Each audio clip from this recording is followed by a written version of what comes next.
So I'm really happy to introduce Vladan Joler, who is with us. We are also presenting at the exhibition two works, New Extractivism and the other one with No Scope with Matteo Pasquinelli. They are both like really interesting mind maps of the relation between new technologies, human beings, algorithms, and somehow trying to dig and show what is underneath this immateriality of internet, actually. Vladan is a professor at the University at Novi Sad, and he also working together with Kate Crawford. He's really interested in visualization of data, so I'm sure you will have a chance to notice that during this presentation on New Extractivism. Thank you. Thank you. It's really great pleasure to be here. I think this is my second or third time in Warsaw, and it's always a pleasure. What I'm going to show today is basically some kind of deep dive into this thing that I call New Extractivism. And so basically this map, it's a bit different than the ones that you maybe saw from me in the last few years. So what I was doing a lot for the last 5, 6, 7, maybe even more years, it's basically some kind of like investigation, some kind of, I don't know, detective stories and explorations into, let's say, unknown. And this unknown was really, you know, it started like really with the following of one internet packet, and then I wanted to know like what's going on, like what is this little life of one internet packet, and then trying to follow this internet packet into great unknown and to understand all the materiality behind this like one little moment that is happening all the time. And by doing that, we were like going deeper and deeper into different kinds of layers of untransparencies, and it started with one packet, but it ended up with this work that it's called Anatomy of an AI System, into some kind of big map that explains materiality of this planetary scale factory and planetary scale computational system. So it started with something really small and ended up in something that is like say huge. But the thing is, like, more I was like diving into those, because in the beginning I was surrounded a lot by you know, people that have like different kinds of like technical knowledge. So for example, cyber forensics, hackers, and people who are like, we were trying to find the ways how to like technically we can, let's say, get into those black boxes, you know? and extract data out of it and try to see like what's going on there. Because for me that was some kind of like, I was basically trying to understand this kind of invisible factory, you know? So in the beginning I believed a lot in this kind of technical investigations, and I was thinking that I am some kind of like cyberpunk detective who is like investigating like things. But more and more I was like deeper and deeper, and when I came into that levels of like algorithms and all of those strange things, I understood that you know, I needed much more time to understand the meaning of those maps, the meaning of those drawings than to make them. Because for me, like the main question was like, okay, how this power look like? What is the meaning of that? Like, who have what kind of power is coming from those systems?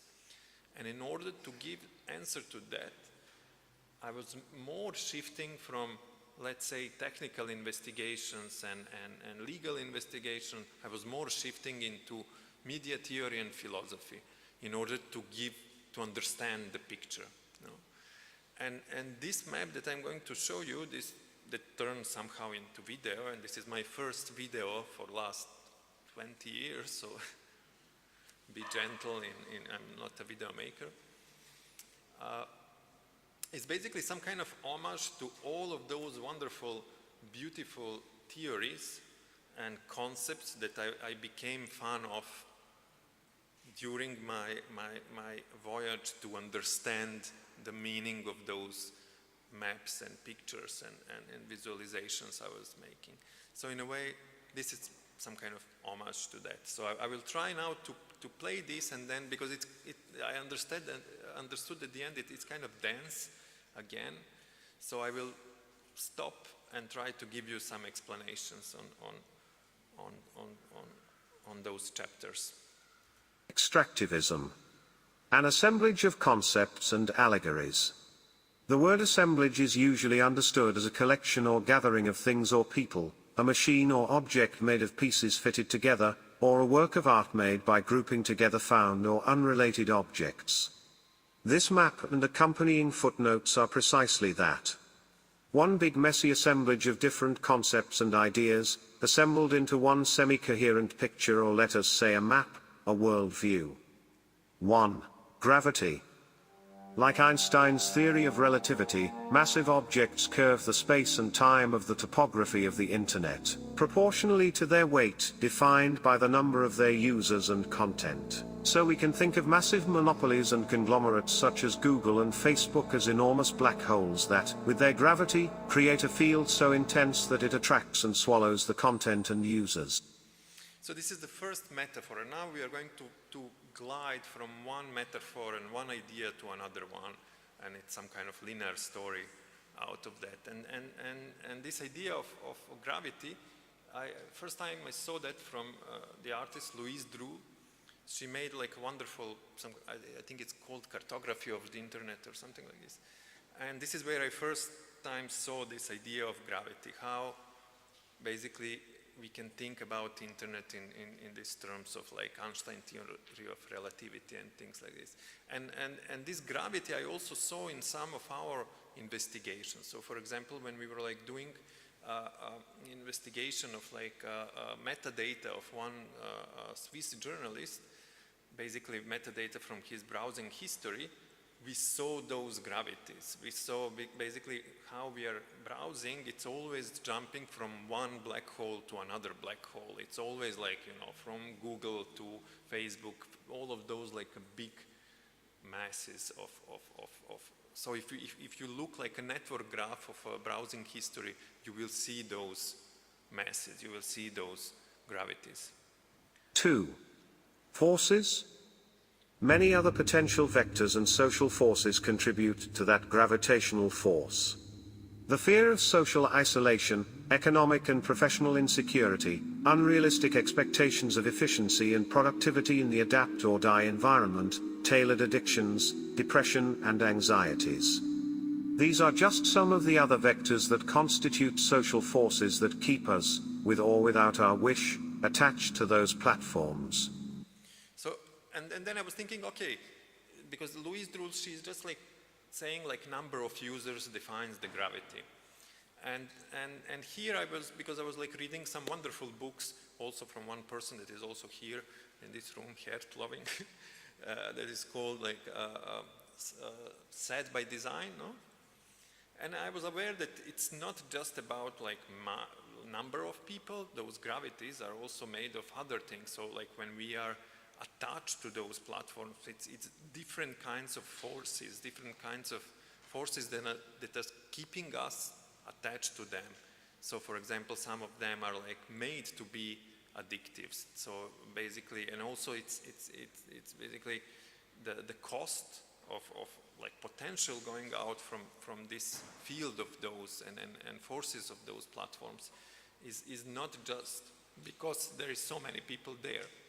It's also because those platforms are becoming part of like larger systems. So it's some kind of integration between like a government systems and those platforms. So for example, I don't know if we speak about how for now several years like US Immigration Service is able to take data from Facebook and analyze your Facebook account. So those systems are starting to be interconnected. So it's not just about numbers. There is so many different vectors that constitute this gravity force. The social cost of opting out has become so high that opting out is essentially a fantasy. 3. Black holes. Our imaginary hero is swimming against one of those platforms' gravitational force. As they glide towards the singularity defined by the mass of these giants, users and content pass beyond the event horizon, the imaginary boundary in time and space, beyond which there is no return to the outer part of this universe. The event horizon defines the line after which the social and economic price of leaving those platforms is becoming too high. No matter how fast they try to swim now, the stream will pull them towards the center of the black hole. Without even noticing, this story's actor is now falling towards the hole into a new allegory, the cave. 4. Allegory of the cave. What takes place at the bottom of this metaphorical black hole can be described through Plato's allegory of the cave. Plato describes a group of people who spend their entire life chained to cave walls looking at a blank wall. These people are watching the shadows of real objects projected on this wall, giving them names and meanings. In our story, the script and directing of this performance of shadows are entrusted to human algorithmic machines that regulate, filter, censor and moderate the projected content on the walls of the cave. So now we fell down from this gravity because I was thinking, like, okay, big gravities create this kind of like black holes, and then there is I really like this metaphor of this like invisible line that you cross, that now you're not able anymore to push out. And I heard about other really interesting idea. This is this kind of like velocity speed that you need to have to go out from this gravity mass to escape this, so we can also think about that. And then we fell down into this cave, and so all of you probably know this Plato's allegory of the cave, but then I was thinking, okay, like it's a pandemic time and stuff like this, and we are really in our caves now, so we are watching those projections on our screens, and those projections are really the only way out to see the reality. But so in original Plato's allegory of the cave, there are like some people outside who are playing with some dolls, and then those like images are projected on the wall of the cave, and so on and so on.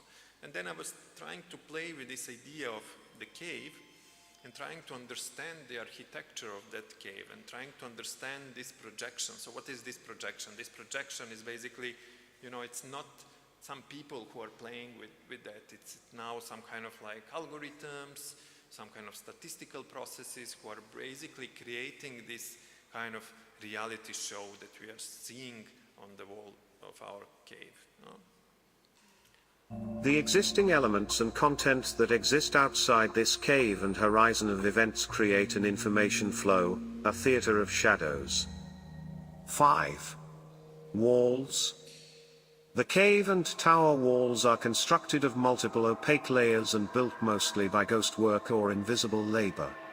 The bricks of this structure are made of black boxes, closed code and hardware, glued together with the invisible network infrastructure. They are covered with layers of corporate secrets, patents and copyrights.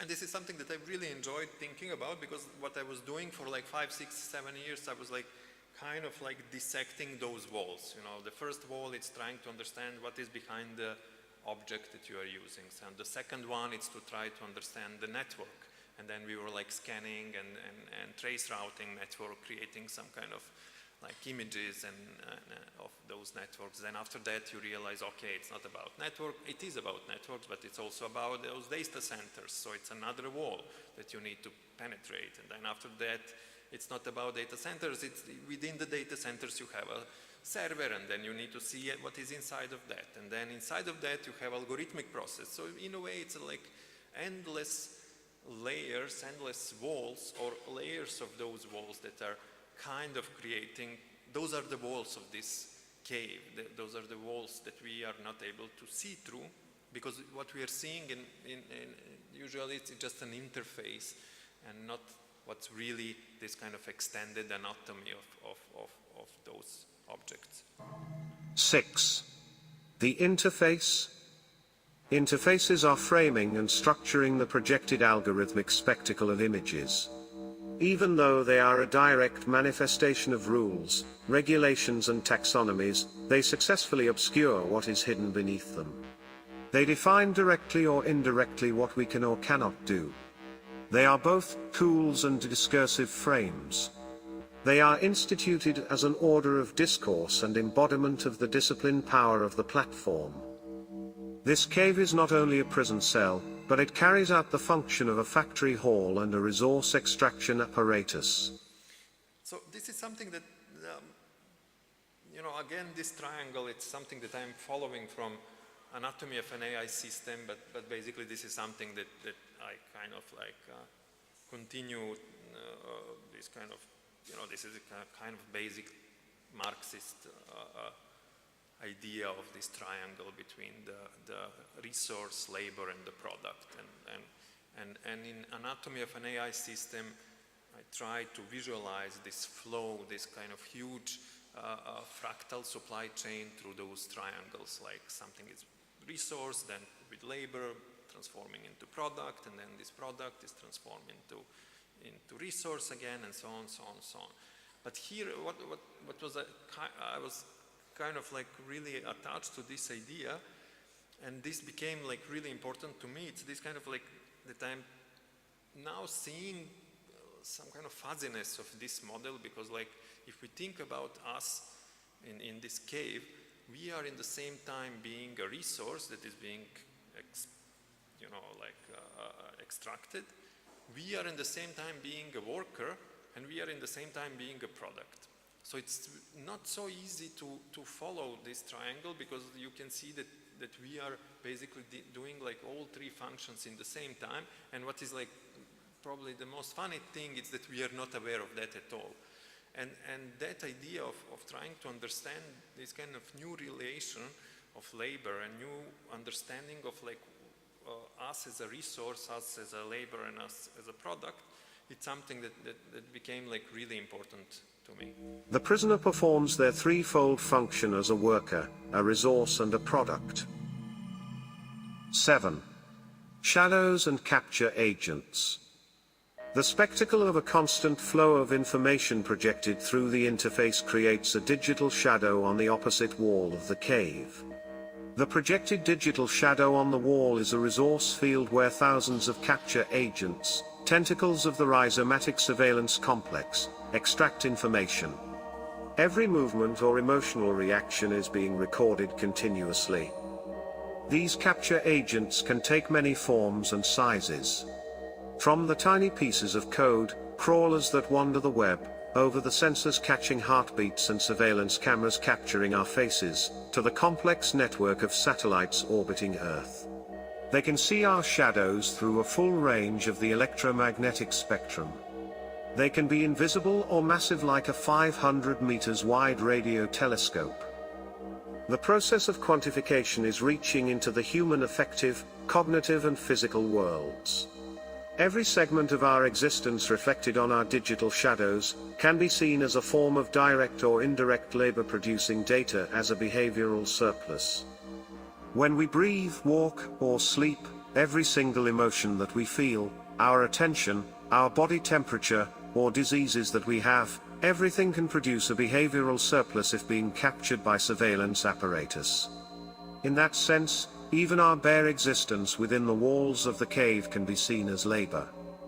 Prisoner workers need to spend more and more hours maintaining their profiles in a similar fashion to sex workers in the windows of red light districts.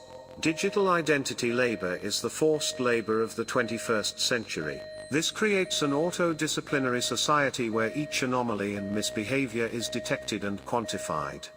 Okay, so this one is a bit condensed, no? But the main thing is like we are seeing like every few months or few years like some kind of new keywords. Is it like attention economy, emotion economy, lot of different economies. And by thinking about that, you can also understand that it's not so much about new economies, but it's also about new resources. So the idea is, okay, now we have like hundreds and hundreds and thousands of these kind of companies and startups that are basically trying to find a way how to conquer new territories.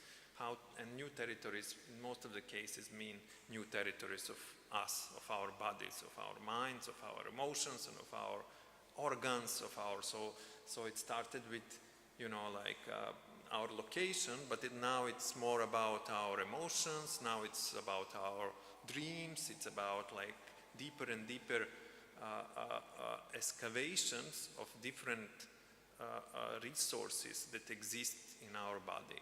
And in that sense, the kind of new extractivism is going deeper and deeper and deeper and deeper, penetrating into our body, our minds, our conscious and subconscious. But the main difference is, like, if we follow this idea of like immaterial labor, you know, in the beginning we were like, okay, when we are commenting, doing something on Facebook, liking, whatever, we are basically doing some labor. Now the main question is, we even do not need to do anything. So in this like kind of like world of total surveillance, and this what Shoshana Zuboff will call like surveillance capitalism, you don't need to do anything anymore, because you just need to breathe and exist in order to produce this resource. In that sense, I was like really interested in like trying to explore this somehow. 8. Platopticon. The gravity of these techno-giants hold billions of users, workers, products at the bottom of those caves. In this assemblage of allegories, millions of caves or prison cells form the unique and invisible panopticon structure. The central tower of this structure has two main functions: 1, to project the content on the walls of the caves, and 2, to surveil and capture the digital shadows of the prisoners reflected on the opposite wall. So the only difference here, it's also, so this tower, it's not just about like watching you, it's also about like projecting this kind of like constant reality show. So it's not just one-way function, it's also like have this kind of two-way function in this system. 9. Information retrieval. From each cell cave and through the core of the panopticon tower, streams of information are flowing into one of the central structures of this image, the data bank. The data bank is not just the engine room, but the power itself. From here, we are examining three processes crucial for this story. On one side, extracted, stored and analyzed personal data is shaping the multidimensional portrait of the individual. On the second, all the products of the user's labor are being stored, analyzed and ranked, to form the information spectacle of images, meanings, and reputations. Furthermore, in the third one, this structure lies upon the top of the exploitation of human minds, bodies and nature. 10. Creation of data body. Our online behavior is captured, processed, and deconstructed into statistical vectors, clusters, patterns and anomalies. Each move we make is carefully analyzed by thousands of mathematical functions, algorithms and machine learning systems. This system does not see us through linear narratives emerging from our browsing behavior, metadata, or movements in physical space, but as n-dimensional statistical projections. Each and every one of our clicks sharpens the resolution and complexity of this abstract and constantly changing statistical portrait or data body. So we are basically here kind of exploring this idea. Now we are in this data bank, no? And from here you have like two processes. Here on one side you have this, you know, extraction of different types of data that is creating this multidimensional portraits of the individual. And this is something that I was like also interested when we were like doing this Facebook algorithmic factory. It was all about this, like how basically within those like databases and networks, we are seeing creation of this final product that is basically our profiles. But so on one side we have this kind of creation of those profiles. On another side we have, so this is on this right side of this thing, we have creation of this spectacle, creation of this like reality show that we are seeing. And in one moment those two flows are basically joining, because like this, our multidimensional portraits are influencing what we are seeing on that wall. So it's kind of like one flow of things. 11. Individuals. These multidimensional data portraits of the individual, consisting of millions of data points in hundreds of dimensions, can be seen as what Deleuze will name individual. A physically embodied human subject that is endlessly divisible and reducible to data representations via the modern technologies of control. The critical art ensemble is describing this data body as the fascist sibling of the virtual body, a much more highly developed virtual form, and one that exists in complete service to the corporate and police state. 12. Condividuals. Individual is always open to interaction, always ready to be detached from, and attached to, other individuals that share some properties with it, creating collective agents as condividuals, or supersubjects. The mountains and valleys of multidimensional ever-changing invisible algorithmic landscapes are clustering individuals and creating new relations, taxonomies, and ontologies. So this is something that Matteo Quinelli was kind of insisting on, this idea of condividuals, that we are basically not just individuals in a sense. This is our representation in data, but then we can also think about that we are all the time joined with other people. We are basically clustering and declustering constantly within this kind of like data banks and servers and whatever. And then I really like to think about this kind of like how different kinds of algorithmic landscapes are basically influencing creation of those mixes between, you know, like individuals and condividuals, and thinking about like how, for example, you are constantly being attached or disattached to some kind of clusters, you know, like people that belong to this group and that group and that group. So I really like to think about this as some kind of, you know, algorithmic territories that have their own, you know, relief, and that this relief is basically joining and mixing different individuals and into those kind of groups and clusters. 13. Surveillant assemblage. The full picture of our individual being is not centralized in one place but is spread across hundreds of data centers in the rhizomatic assemblage of the surveillance economy and government actors. This non-heterogeneous and dispersed assemblage portrait exists through the system of data dealers, the official and unofficial exchange of data, in constant flow forming one functional entity. 14. Content extraction. Each web page or other piece of content that is being captured in the wild is rendered and analyzed. This content is being extracted into hundreds of different signals. Collected content and extracted data become a permanent corporate resource for creating multidimensional, dynamic, complex topologies in which every piece of data becomes an object that is contextually linked to other objects. Within this map, this new meta-territory, crawl hundreds of different mathematical functions, algorithms, and neural networks that we can call instruments of measurement and perception. 15. Instruments of measurement and perception.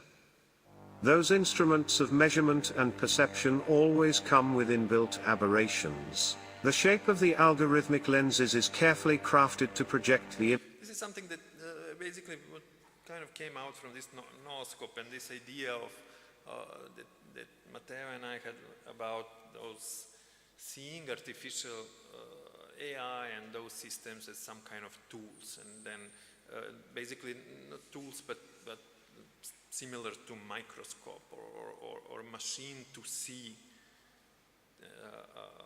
data, basically. And this idea of lenses is basically something that was like really important for us. And then here in this metaphor, I'm thinking about this process of like creation of those, like, let's say, this reality show that is basically something that goes through several different algorithmic lenses, and then those like people who are like hanging or moving around those lenses and filters are basically something that we can call bias, and these like people are basically moving and shaping and those lenses according to their own needs. That is in accordance with the platform's financial interest and political goals and values. Platforms often imply direct rules and regulations. They have direct power of regulation of what can be seen or said, what kind of content can and cannot exist in their universe. Here we are visually representing those rules and regulations as filters. Similarly to the algorithmic lenses, the fabric of those filters is crafted according to the platform's financial interests and political goals and values. 16. Projection of the world. Instruments of measurement and perception are ranking and defining hierarchies and relations between content, users and meaning. They define the digital regime of truth and order. This regime is a prism through which the world is projected in the form of the constant stream of spectacles on the walls of the caves. 17. Engines of extraction. Empowered by the digital extractivism tools of the information age, everything becomes a potential frontier for expansion and extraction. From the depth of DNA code in every single cell of the human organism, to vast frontiers of human emotions, behavior and social relations, to nature as a whole, everything becomes the territory for the new extractivism. At this moment in the 21st century, we see a new form of extractivism that is well underway, one that reaches into the furthest corners of the biosphere and the deepest layers of human cognitive and affective being. 18. Enclosure and affinity to infinity. In the transition to the information age, capitalism was given a chance to satisfy its affinity for infinity, to form and conquer an infinite number of new territories, to create new mechanisms for the accumulation of capital within these new spaces and to formulate new forms of exploitation. Once the territory is invaded, the process of enclosure and exploitation is established. New forms of extractivism are expanding into the territories far behind the biodiversity and knowledge enclosure. This is why we are not speaking anymore just about the knowledge economy but about the attention economy, emotion economy, and many other new economies being born from the invasion of new territories of extraction. So idea, it's like, we have now this after this kind of like, let's say the expansion into like when this period of expansion and period of like conquering different territories finished, let's say that capitalism needed to expand, constantly expand in order to exist. But now with the digital, in the digital age, the digital age gives to capitalism possibility to expand in many unlimited amount of directions and spaces. And this is this kind of like what we are speaking here about, this kind of process of taking a new territories. And once the territory is invaded, so for example, territory of our dreams or territory of our emotions, once it's taken, the process of enclosure is starting. And after a closure, this space became some kind of like proprietary space that someone owns.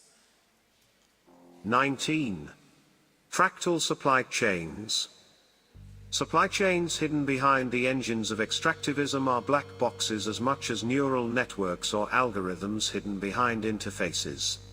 Each triangle of this fractal represents one phase in the production process, from birth in a geological process, through life as a consumer product, and ultimately to death in an electronics dump.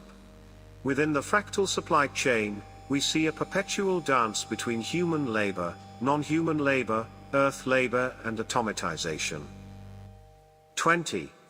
Blood, sweat, and toxic lakes.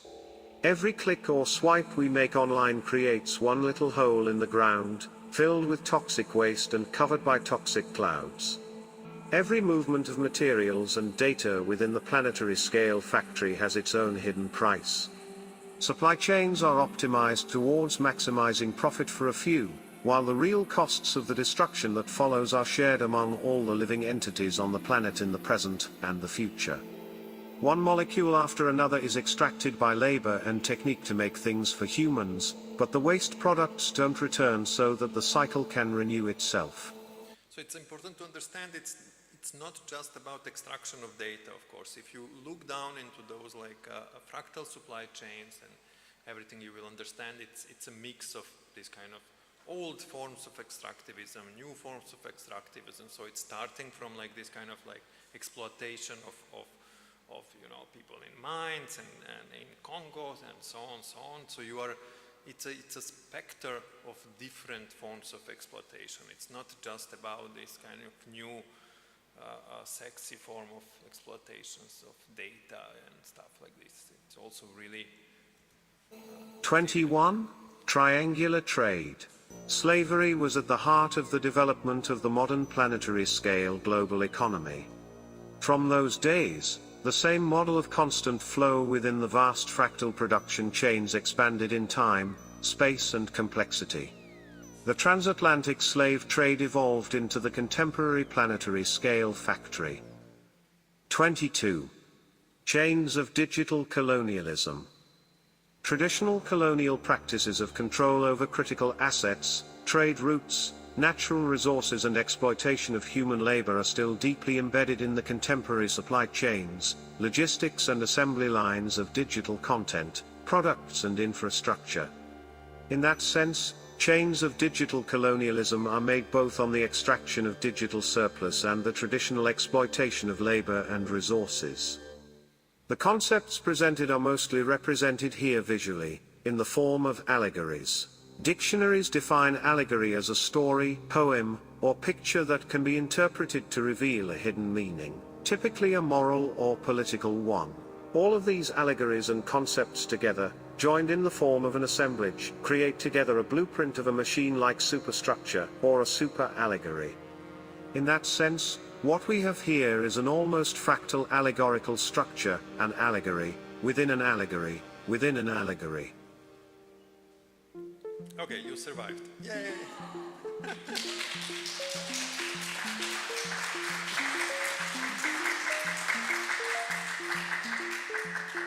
Thank you. Yeah, it's a bit. There is one joke here, so it has like this kind of starring. So it's all of those like.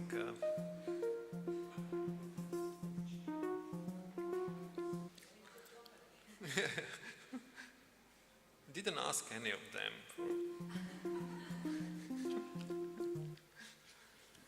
So, Okay, yeah, so, yeah. yeah, so thank you so much for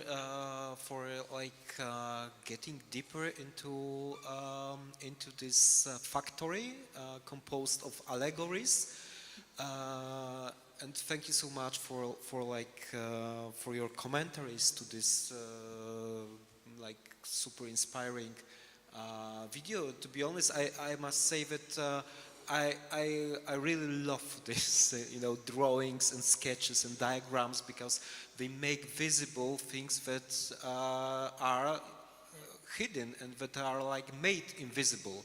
So I think it's important political work also to make them visible and to give them this shape and form. But maybe I would like, just because we are also beyond the time, and would like to open the conversation and Janek. Okay. Thank you very much for the talk and for the work. I also enjoyed it a lot. It's one of my favorite works at this exhibition, and the bar is really high because it's an excellent exhibition. There's an obvious critical and political intent that I read in your work. However, on the other side, there is also a very deep fatalism. Like you start with this notion, there's nothing we can do, the gravity forces are too strong, you cannot escape, it's just a fantasy. And I think this fatalism is not political, it's anti-political, it's existential and metaphysical. And you using the metaphor of Plateau Cave, which I think it's uber metaphysical, this I think renders, the question I have is how do we resist? Because the message of your work is resistance is futile, it's like Star Trek, you know, capitalism is Borg, it's going to assimilate everything, no point in resisting, so what do we do? Yeah, eventually I will really need to find the answer to that question, because this is something that I am always asked after this kind of lecture, but somehow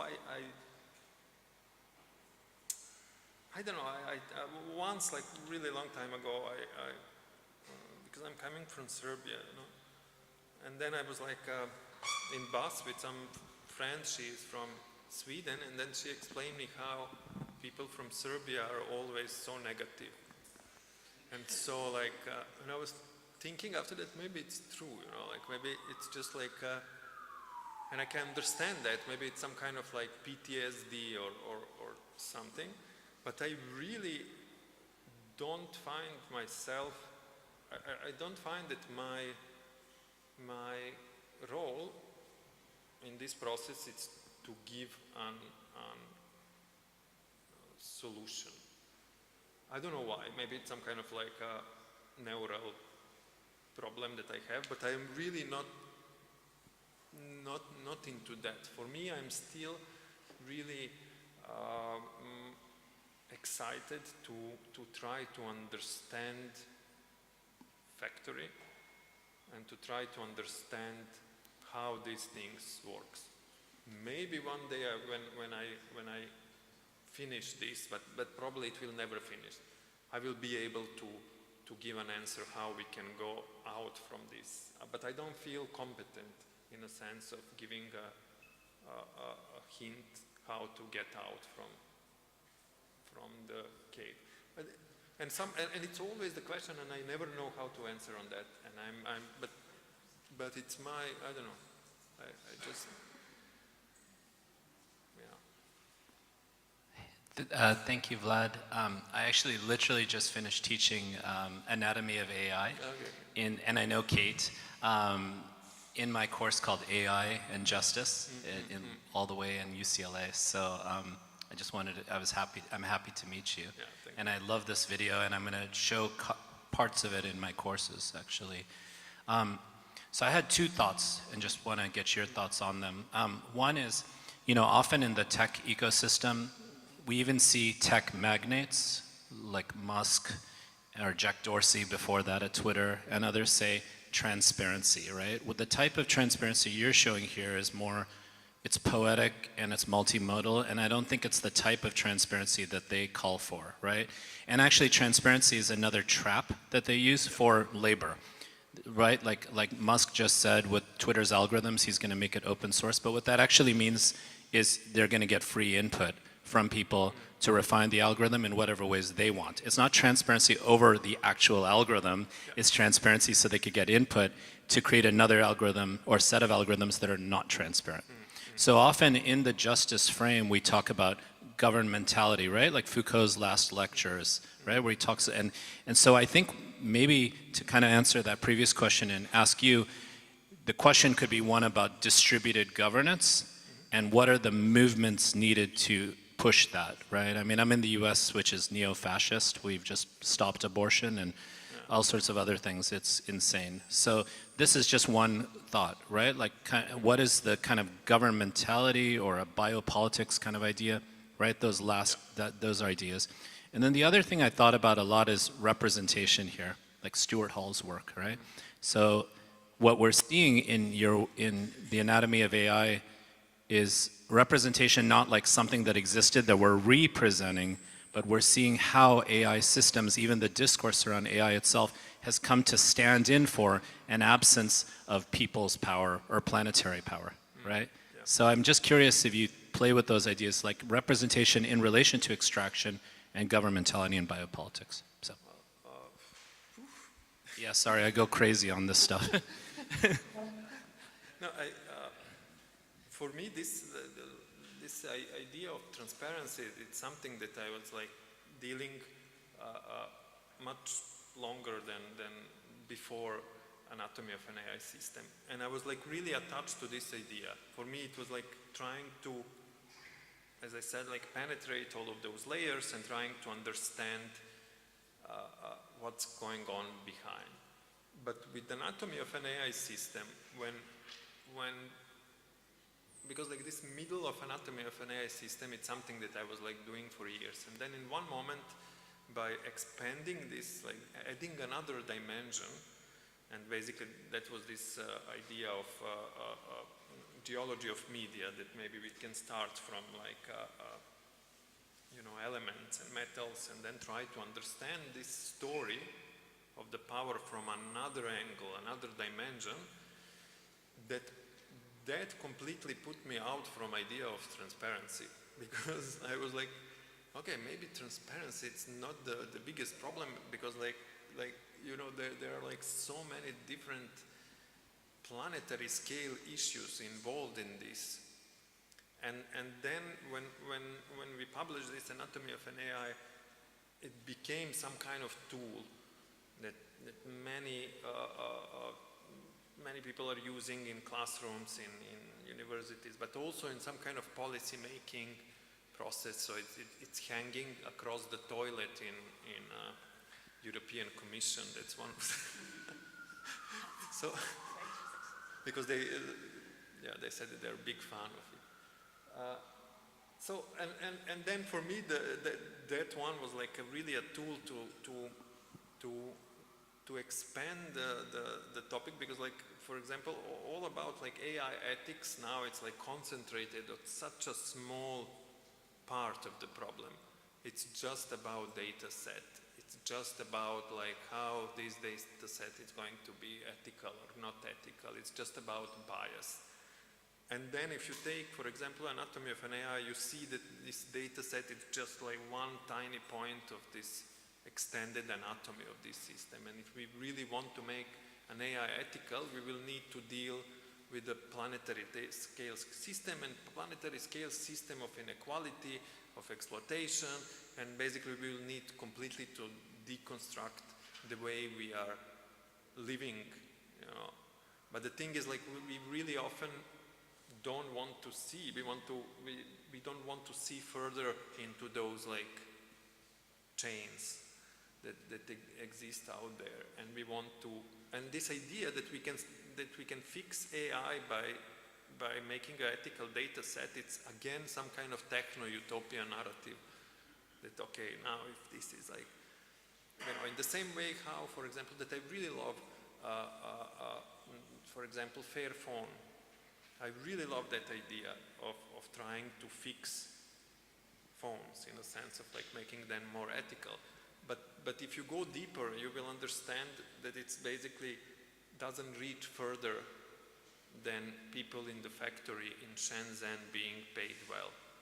And in order to create a really fair phone, you need to create the fair earth. And that's kind of something that we should try to deal. And for me, like all of these things and work, it's basically about trying to zoom in and zoom out. To zoom out like on the most wider scale, and to zoom in also, and to try to understand what is happening on the level of like millisecond or stuff like this, and try to understand this, and yeah. Maybe I didn't, yeah. Thank you. You need to remix that Eames, I think, Brothers movie, you know, where they zoom out and then go back, and it's amazing they did it without a computer. But I wanted to ask you, said about the view from Serbia. I'm really interested because what you present, and you mentioned planetary, this is quite universal also in the way you present it, right? It's, and I'm really interested whether we have, obviously we have localized experiences, but I wonder whether there is a specific view from Serbia, from Poland, from our region. My general sense is that our region never managed to become I don't know, a subject of digital hype or sexiness the way I saw at some point, for instance, Brazil managed to have like, and I think still does, for many reasons, like a Brazilian spin on digital activism. You mentioned digital colonialism, the most obvious narratives, for instance, around color and bias, in places like Poland are hard to apply. In Serbia, maybe you have some Roma people, but for our culture, it's almost impossible for us to join this conversation in a meaningful way.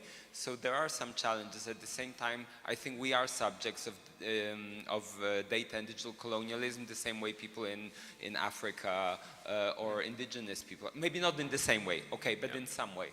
I'm curious whether there is a view from Serbia that's specific or this is planetary. Well, I don't see. Again, I think like we or I'm still not able to understand the main shapes of the factory, and this kind of like how we are different within this factory. It's kind of like you know, the next step maybe.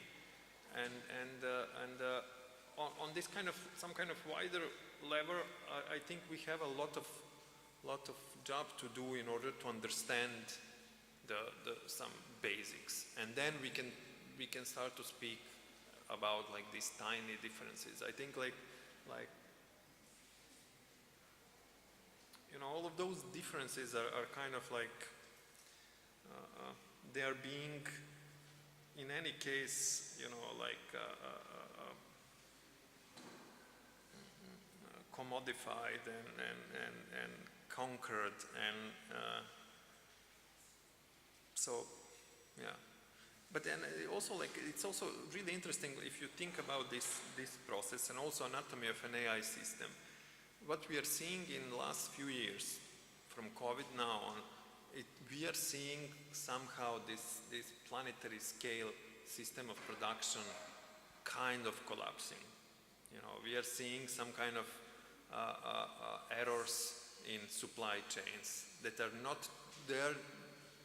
Something's wrong there, and so we are seeing some kind of glitches. But those glitches in this planetary scale system of production and exploitation are basically now being weaponized, and that's also like really interesting. Like how now these supply chains became weapons in a way. Within those supply chains now you have like supply chain wars, and you can think about this like relation between, you know, Taiwan and China and Ukraine and Russia and this kind of like what's going on now with oil and everything. It's basically within the supply chain, so it's kind of like weaponized supply chain, and that's really interesting how we are going to what's going to happen with that. Okay. I think yeah, because like we've got a guided tour that we need to start. So maybe we can continue this conversation later. I think we'll have some also some lectures and presentations that are in relation to this topic. So my proposal would be that we continue it after the break, and now close the conversation. But also feel free to ask Vladan questions directly. Thank you very much. Thank you so much. Thank you, Vladan. Thank you for joining the conversation.